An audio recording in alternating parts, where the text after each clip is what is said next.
like they are praying, but it's a if like how is God hearing and everything, And then the fact that no water, no drink. If I perish, I perish. Like, who taught Esther? I believe she was a young. Yes, actually. She just knew it. So I still see the impact of Mordecai in her life. Yes. Also Esther has grown. It never started that day. Yes. You get it? So this is what was there. Imagine a person in the school, a young person in school going through a lot of hardship, going through some difficulties. Nobody is coming around to help. Even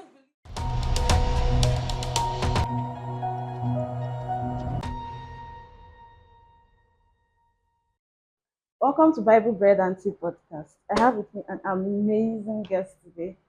She's a sexual purity coach, a teenage and adolescent sexual purity advocate. Her name is Glory Ismaila. I'm going to allow her to introduce herself. Yeah, hello everyone. Hi. I'm so happy meeting you all. It's my pleasure and I'm honored to be here. Thank you so much for the invitation. Thank you for coming. Yeah, truly, I'm a children and adolescent sexual reproductive health awareness advocate. So I'm also an advocate of Christ. I'm so happy to have you here today. Thank We you. started from Esther chapter 1, studied Esther chapter 2, Okay. Esther chapter 3, and today we are going to look into Esther chapter 4. You see, I don't think we fully understand the extent of the hatred that Haman had towards the Jews. He was planning to annihilate everyone, as in kill everybody. Yeah. Adults, children, babies, everyone. And when I think about it, I realize that that's not the first time such kind of things happening to the Jews. There have been so many attempts by people, even after then. Remember the Holocaust, Adolf Hitler. There have been so many attempts of people to exterminate the Jews. So I think we can say that the Jews are one of the most hated group of people on earth. And they are a small country, one of the smallest countries compared to the countries around them. But yet, we still have the Jews living with us till today. All those attempts have not been successful. Yeah. And I think that the reason for that is because of the covenant that God had with Abraham. Yeah. Because he said, I will fight those that fight against Exactly. you. And then I will bless them that bless you. Yeah. I will curse them that curse you. Yeah. When this man, what's his name, Balak, Yeah. tried to curse them. Yeah, God offended them. I think it shouldn't take us by surprise that the Jews are being attacked or are faced with several persecutions. And see, I think Haman, when talking about Haman, his plot to destroy the children of the Jews, I think we should also picture it in a way that the same way, the devil is never happy. Let's picture it like the devil As against the bringing believers. it to our time. So, as believers, we should also know that the devil is after our life. That is why the Bible says the devil is roaring around like a roaring lion, seeking whom he will devour. So, the moment you gave your life to Christ as believers, the devil will come after you. So that is why we are not surprised that Haman is planning, looking for a way to destroy the children of the Jews. So aside the fact that Mordecai refused to bow down, so he was angry. So when you, as a believer, when you refuse to submit to the devil, you refuse to submit to the tactic, you refuse to join the word, you hold on you hold on to your conviction, the devil will come after you. The devil will fight your faith. If you are nothing, the devil won't fight you. The devil doesn't fight a non-entity. Jesus told us that we should not be afraid of those that can only kill the body. Yes. We should fear him that can exactly. kill the body. And as believers, we should not think of those temptations. It shouldn't come to us unaware, because we should know the world will hate us. Don't expect that likeness from the world, especially if you are a believer. Don't expect it. Why just the Jews? Why does everybody hate? Okay, why look at it. Did they just them out? So it has always been a battle from the beginning until Jesus comes. The devil will keep fighting believers. The devil will keep fighting those who are standing for Christ. But thank God that we have a covenant with Jesus Christ. Exactly. But there is something unique about the Jews, knowing God. Even in the days of persecution, in the days where you are faced with so many challenges, with the devil fighting, back and front and everything, waiting to see you destroy, waiting to see you. What the devil actually want was to eliminate us from the kingdom, from this kingdom. So what we should do is pray, go back to God, like hold on to God, even in time of trial, hold on to God. That was what the children of the Jews did. At least they prayed. The power of fasting and prayer. So there are some situations that you don't just command. You have to go back to God. You need to go back to God, because when those challenges came to the Jews, first Mordecai perceived it and he went. Though when the decree was made, out, everybody was, the whole Jews, what are we going to do? They were mourning and all that. But mourning will not take away the plans and everything. You have to go back to God. Yes, you have to pray. The devil, as a believer, you're standing for Christ, and now here the devil is bringing some challenges your way. You're faced with difficulties. Go back and pray. Most times we even felt like we are praying, but it's as if like, how is God hearing and everything, And then the fact that she added fasting. Yes. How did Esther know that when you're facing that kind of situation, go and fast? And not just one day fast, 3 days fast, dry fast, no water, no drink.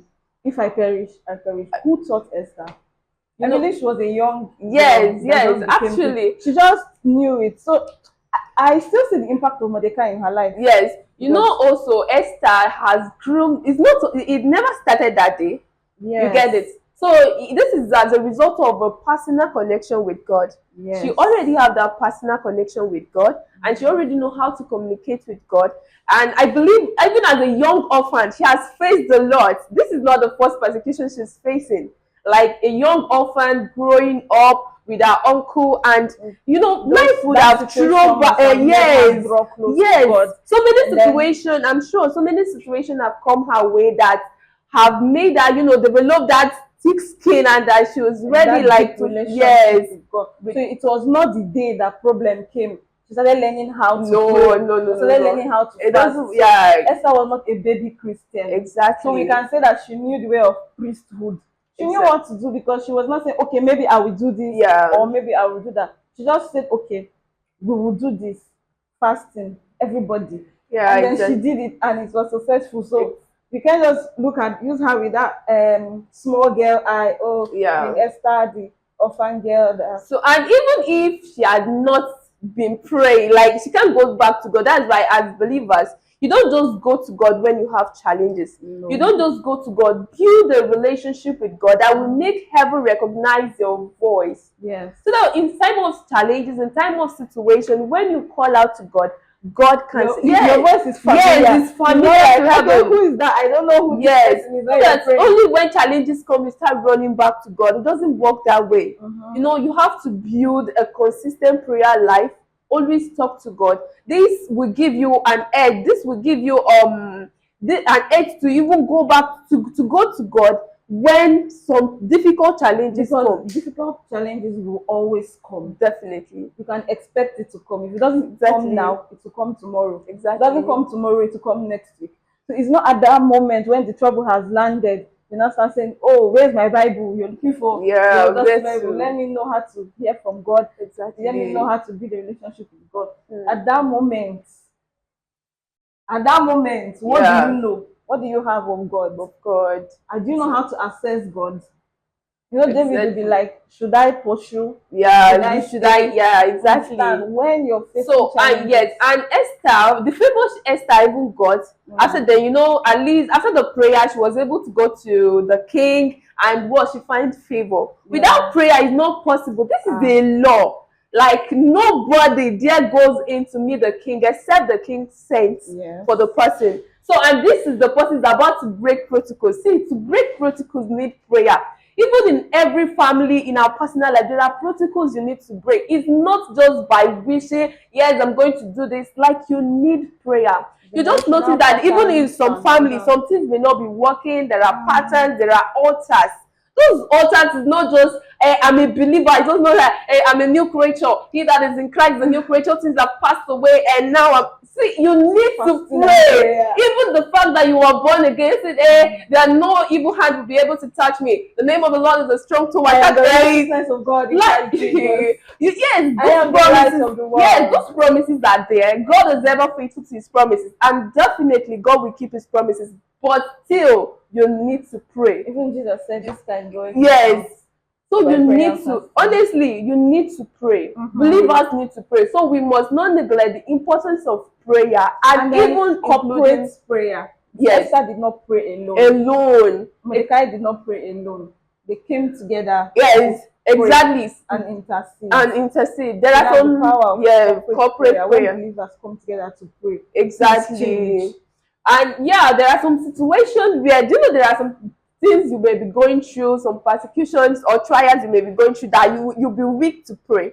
Like most times you are just weak. You just find yourself fainting. You just find yourself losing your strength. If you've ever been in that situation, you know some believers will actually agree with me. Like, you need people, you need believers around you. You need people who you tell, this is what I'm going through. People who will help you in prayers. Sometimes you don't even need to tell them. Yeah, that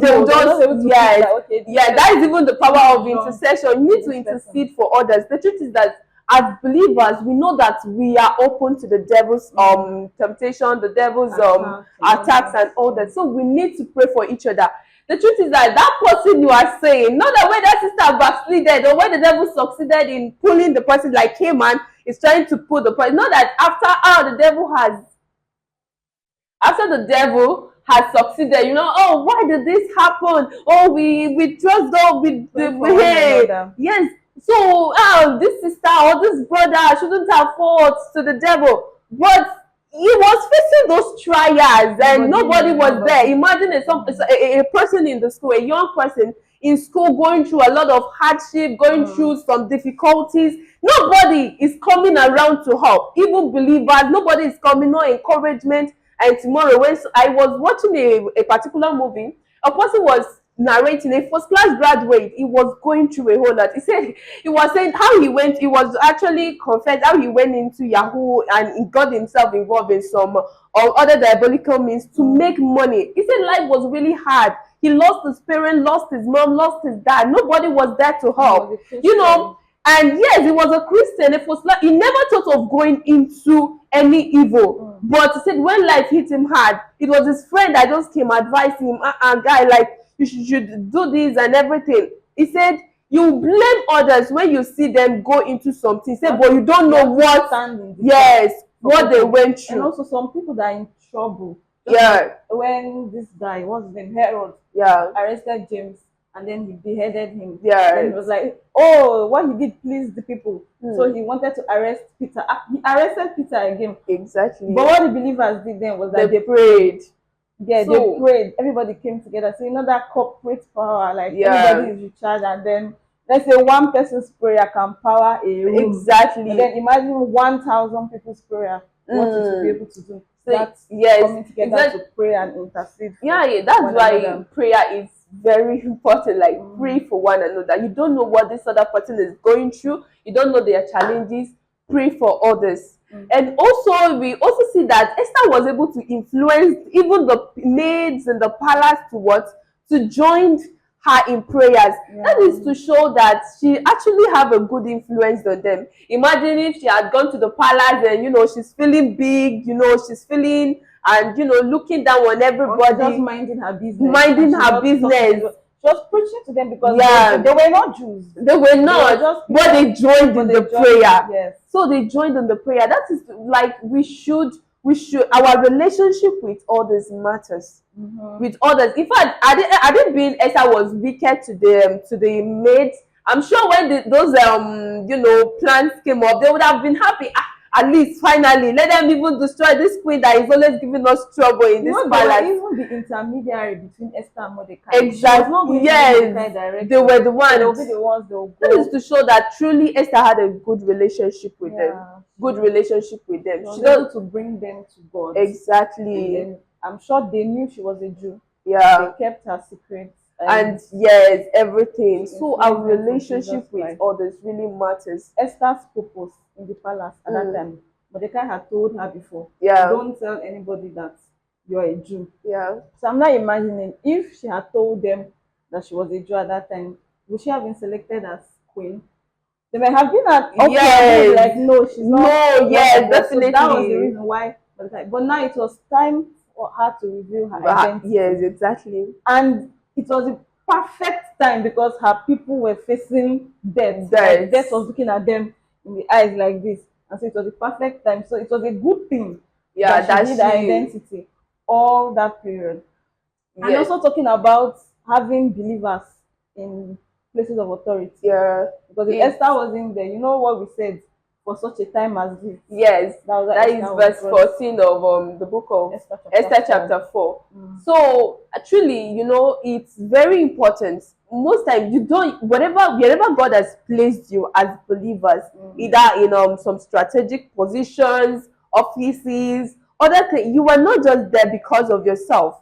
I believe there's always a purpose. It's just like Joseph. You know, Esther's case is similar to Joseph. Joseph was sent to Egypt to preserve, you know, God knew what was coming. So if Joseph had not been there, everybody would have, even including Joseph's family. So now God also have seen what is coming. That is why God sent Esther there. So you are in that palace. God have sent you to that palace for a purpose. It's not just to be a queen. It's not just no. You are sent there for a purpose. And thank God, that's why even Mordecai had to remind Esther when Esther was afraid, how am I going? This is a law. I dare not do this. And Mordecai was like, you know you are sent, yes. Even if you refuse to do it, then God will definitely send. And her being there was important. You know, not everybody will be a Paul. Exactly. Yeah. Not everybody will be an Elijah that will call down fire. Yeah. Some people will be senators. Yes, exactly. So that when they are trying to pass a bill or a law against Christians, to be able to that's why also that is why believers should also get involved in some of those. It's not just strategic Bible. Yes. I want to be a evangelism man of God. I want to preach on the pulpit. You know, your office can also be yes. You can become the president of Nigeria. It's very possible. So we should not. Yes, the believers should not shy away from some strategic position because we need believers there. We need believers. Is it believers we want? Said when the righteous rule, the people rejoice. So we need righteous people everywhere. And even if you are there, don't just I'm just there. Like no, you are there for a purpose. And all get carried away. Stand up for Christ. At least Esther was able to stand up for her people in that place. So you should be able to stand up for the people of God. You should be able to defend God. You should be able to defend the people of God. Be able to influence that place. Exactly. Influence turn to Christ. Yes, because of exactly. At least there was light at the end of everything. There was light, and you know people were safe. So wherever that atmosphere that atmosphere of God should always accompany you wherever you are. And don't forget your identity. Don't feel like because I'm not in the palace, so don't forget your identity. The Jews can go to hell. Yes, don't forget your identity. Keep standing for Christ wherever you are. Wow. This has been an explosive session. Yeah, I've learned a lot, and I'm sure that you have also. Yeah. Honestly, I do not want this to end, but we have to wrap it up. Okay. Thank you so much for joining us. Yeah, today. Thank you so much. So, viewers, please drop your comments, your opinions. We want to know what you think. Remember to read your Bible this week, and don't stop watching Bible Bread and Tea podcast. Bye. All right, bye. We would love to see you in church this Sunday. If you are around Gwagwalada Axis in Abuja, join us at Deeper Life Campus Fellowship, College of Nursing, Main Hall, University of Abuja Teaching Hospital. There is a special blessing waiting for you. Don't miss it. And don't forget to subscribe to Bible Bread and Tea podcast on YouTube, Spotify, and all our social media handles.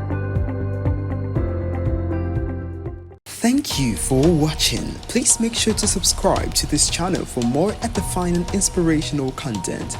Follow this, link us on Spotify. See you next week.